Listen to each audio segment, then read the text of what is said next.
الحمد لله رب العالمين والصلاة والسلام على سيد الأنبياء محمد وآله وأصحابه أجمعين.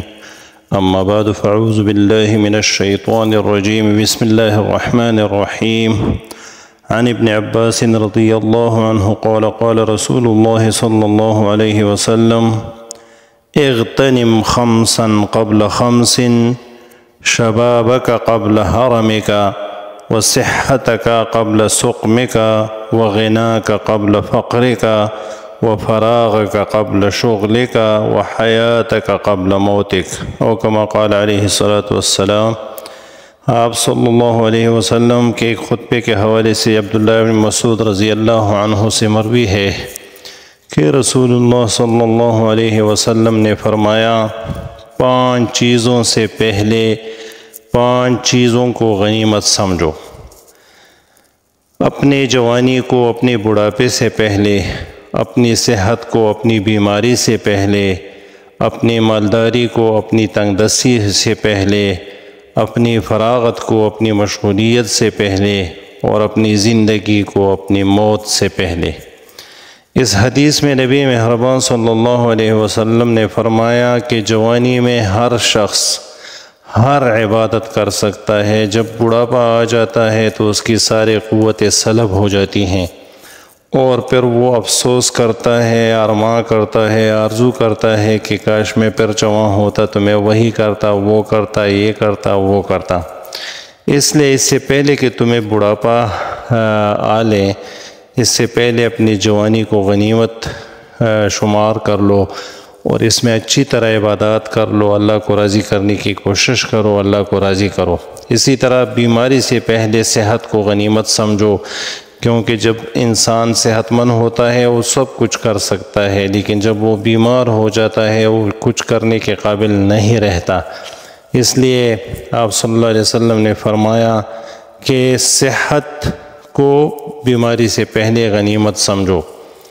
اور اسی طرح ایک بندہ جو مالدار ہو، اس کے ہاتھ میں بہت سارا مال دولت ہو، اس کو اللہ کی راہ میں خرچ کر سکتا ہو، اس سے رفاہ عامہ کے کام کر سکتا ہو، اس سے وہ اللہ کے مخلوق کی خدمت کر سکتا ہو، سوشل ویلفیئر کے کام کر سکتے ہو، تو اس سے پہلے کہ وہ مالداری اس کے ہاتھ سے چھن جائے، اس کو چاہیے کہ وہ اپنی مالداری کو اللہ کی رضا کے لیے استعمال کرے۔ اسی طرح ایک آدمی اگر مشغول نہیں ہوا ہے اور اس کے پاس فرصت ہے تو اپنی فرصت کو اللہ کی راہ میں استعمال کرے، قرآن سیکھے، حدیث سیکھے، قرآن اور حدیث کی دروس میں شرکت کرے، قرآن اور حدیث دوسروں کو پہنچائے اور اس سے استفادہ کرے۔